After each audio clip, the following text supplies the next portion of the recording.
Good morning student. आज अपन शुरुआत करने जा रहे हैं चैप्टर नंबर 2 जिसका नाम है विलयन।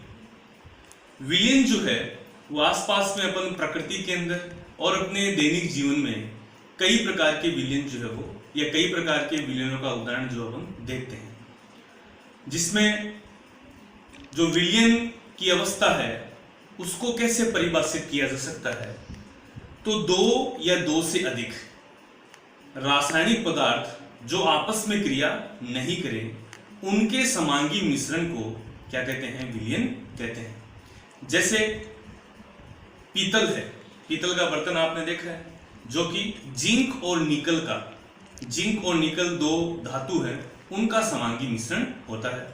जैसे जर्मन सिल्वर है वो कॉपर, जिंक और निकल का समांगी मिश्रण होता है। जैसे कांसा है, ब्रॉन्ज कहते हैं जिसे अपन, वो जो है वो कॉपर और टिन का क्या है? समांगी मिश्रण है। तो विलयन की परिभाषा जो है वो क्या हो सकती है? देखिए, दो या दो से अधिक रासायनिक पदार्थों जो आपस में क्रिया न करें के समांगी मिश्रण को विलयन कहते हैं। जैसे एग्जांपल है, मैंने बता दिया आपको, पीतल, जिंक और निकल, जर्मन सिल्वर, कॉपर, जिंक और निकल, कांसा, कॉपर एवं टिन। ओके, कोई भी विलयन हो उसके दो अवयव होते हैं या कह सकते हैं कि उसके दो भाग होते हैं। एक तो होता है विलय और एक होता है विलायक। तो विलयन जो है वो विलय और विलायक से मिलकर बना होता है। विलय क्या होता है? विलय वो अवयव है जिसकी मात्रा विलयन में क्या होती है? कम होती है। कम मात्रा वाला अवयव क्या होता है? विलय होता है। ठीक है। विलायक जो है उसकी विलयन में जो मात्रा होती है वो क्या होती है? अधिक मात्रा।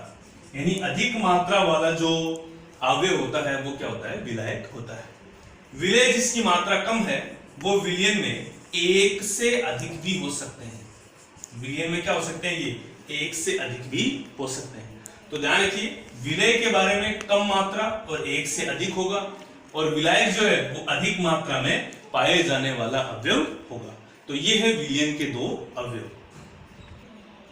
आगे अपन बात करेंगे विलयन के प्रकार। वैसे तो विलयन के प्रकार बहुत सारे हो सकते हैं, लेकिन उनमें से जो मुख्य रूप से विलयन को परिभाषित करते हैं उन प्रकारों को अपन लेंगे, जिसमें सबसे पहला किस आधार पर है? संगठन के आधार पर विलयन के प्रकार। संगठन के आधार पर विलयन को दो भागों में विभाजित किया गया है। पहला है समांगी विलयन और दूसरा है विसमांगी विलयन। देखिए, समांगी विलयन क्या है? नाम से पता चल रहा है समान अंग, यानी विलय और विलायक इस प्रकार एक दूसरे में क्या हो जाए? घुल जाएं, जिससे वो दोनों मिलकर एक अवस्था, एक समान अवस्था का निर्माण कर लेते हैं, एक समान अंग का निर्माण कर लेते हैं। यह अपन कह सकते हैं, जैसे ही विलय को विलायक में मिलाया है तो विलय जो है वो विलायक के संपूर्ण भाग में क्या है? समान रूप से, एक आदर्श रूप से वितरित हो जाए और एक सिंगल अवस्था का निर्माण कर ले। जैसे नमक और पानी का जो विलयन है उसमें आप देखते हैं नमक जो है वो पानी के हर एक हिस्से में समान रूप से, आदर्श रूप से क्या हो जाता है? वितरित हो जाता है, और बाद में एक ही अवस्था बन जाती है, द्रव अवस्था। नमक आपने ठोस लिया है और आपने जल क्या लिए है? द्रव अवस्था में। लेकिन ठोस नमक को जैसे ही आपने जल में डाला तो जो ठोस नमक है वो जल के प्रत्येक हिस्से में क्या हो जाता है? समान रूप से वितरित हो जाता है। तो ठोस की अवस्था भी किस में बदल जाती है? द्रव में ही बदल जाती है। तो एक अवस्था में आ जाना क्या कहलाता है? समांगी विलयन कहलाता है। तो उसमें उदाहरण ले सकते हैं अपन, अभी मैंने बताया नमक प्लस पानी या जल, या अपन ले सकते हैं शक्कर, चीनी या पानी या जल। ठीक है। तो इनका विलयन क्या कहलाता है? समांगी विलयन कहलाता है। दूसरा देखिए विसमांगी विलयन। विसमांगी का मतलब विलय और विलायक जब आपस में मिलते हैं तो दोनों एक दूसरे में समान रूप से, आदर्श रूप से वितरित नहीं हो पाते हैं, और एक से ज्यादा अवस्था जो है उस विलयन में अपन को दिखाई देती है। ठीक है। यानी दोनों के अंग जो है वो अलग अलग आपको दिखाई देंगे। जैसे मिट्टी को आपने जल में मिलाया तो मिट्टी जो है वो आप देखिए पात्र के नीचे जो है वो पेंदे में बैठ जाती है, आपको दिखाई देती है, ठीक है। और मिट्टी जो है वो उस जल के अंदर भी मिट्टी के कण जो है वो आपको दिखाई देते हैं। यानी दो अलग अलग अवस्था आप देख सकते हैं, एक ठोस देख सकते हैं और एक द्रव अवस्था आपको दिखाई देती है। तो असमान रूप से यदि विलय और विलायक वितरित होकर जिस विलयन का निर्माण करते हैं उसे अपन क्या कहते हैं, विसमांगी विलयन कहते हैं। तो इसमें आप ले सकते हैं उदाहरण, मिट्टी और जल जो है इसमें उदाहरण की कैटेगरी में आ जाएगा। और कह सकते हैं कार्बन और सल्फर का मिश्रण भी क्या होता है, विसमांगी विलयन की कैटेगरी में ही आता है। ओके, दूसरा जो वर्गीकरण है वो है विलय की मात्रा के आधार पर, यानी विलय की मात्रा कम है या ज्यादा है या फिर तापमान का क्या प्रभाव पड़ता है, उस आधार पर जो है विलयन को वर्गीकृत किया गया है। जिसमें पहला है तनु विलयन। तनु विलयन क्या होता है, वह विलयन जिसमें विलय की बहुत ही सूक्ष्म मात्रा जो है वो विलयन में घुली हुई है, यानी विलय की बहुत ही सूक्ष्म मात्रा जो है वो विलयन में घुली हुई है, उसे तनु विलयन कहेंगे। दूसरा है सांद्र विलयन। सांद्र विलयन किसे कहेंगे, जिसमें विलय की अधिक मात्रा जो है वो विलयन या विलायक में घुली हुई हो, तो ऐसा विलयन क्या कहलाएगा, सांद्र विलयन कहलाएगा। तो आप दोनों देख लीजिए, तनु विलयन में तो विलय की मात्रा क्या है, बहुत कम मात्रा जो है वो विलायक या विलयन में घुली हुई है। और सांद्र विलयन में क्या है, विलय की अधिक मात्रा विलायक या विलय में घुली हुई हो, ठीक है। तीसरा इसमें है संतृप्त विलयन।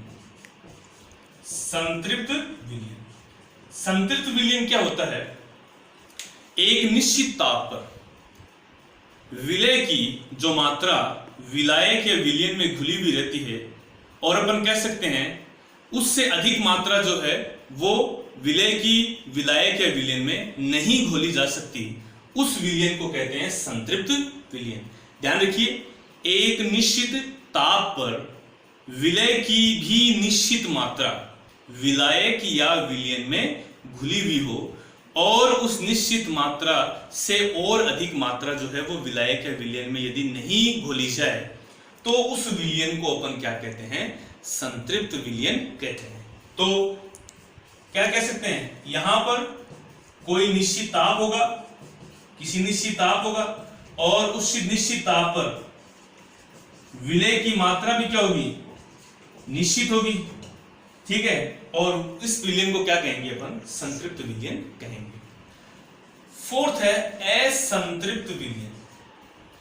असंतृप्त विलयन,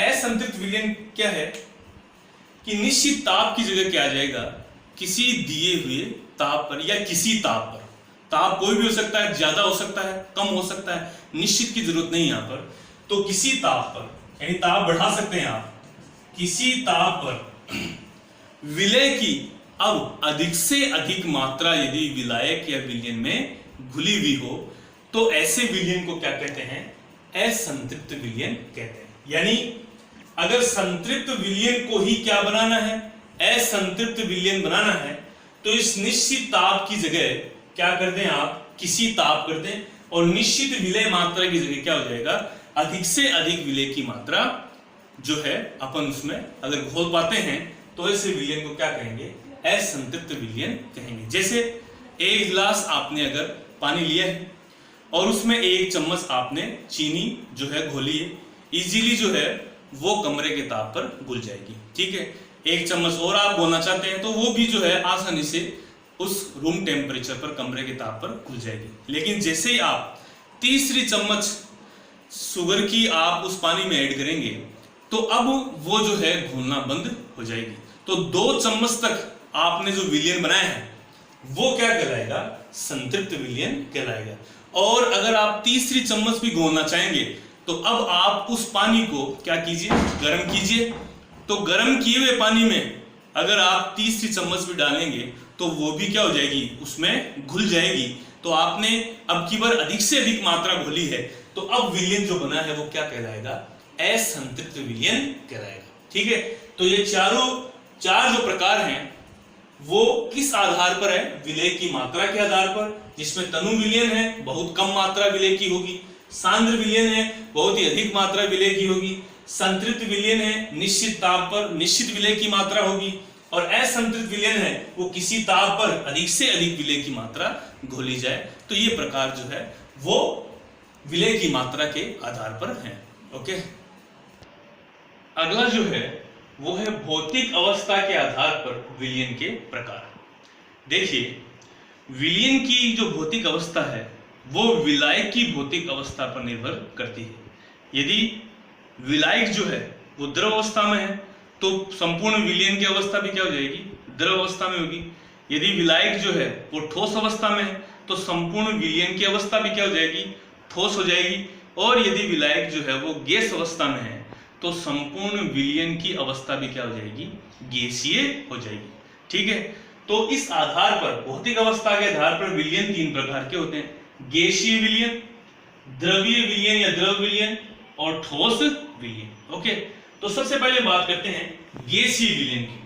तो गैसीय विलयन में विलायक क्या होगा, गैस अवस्था में होगा। ये पहले बता चुका हूं मैं, क्योंकि गैसीय विलयन है तो विलायक की अवस्था क्या होगी, गैस होगी। अब कुछ उदाहरण अपन लेते हैं इस सारणी के माध्यम से।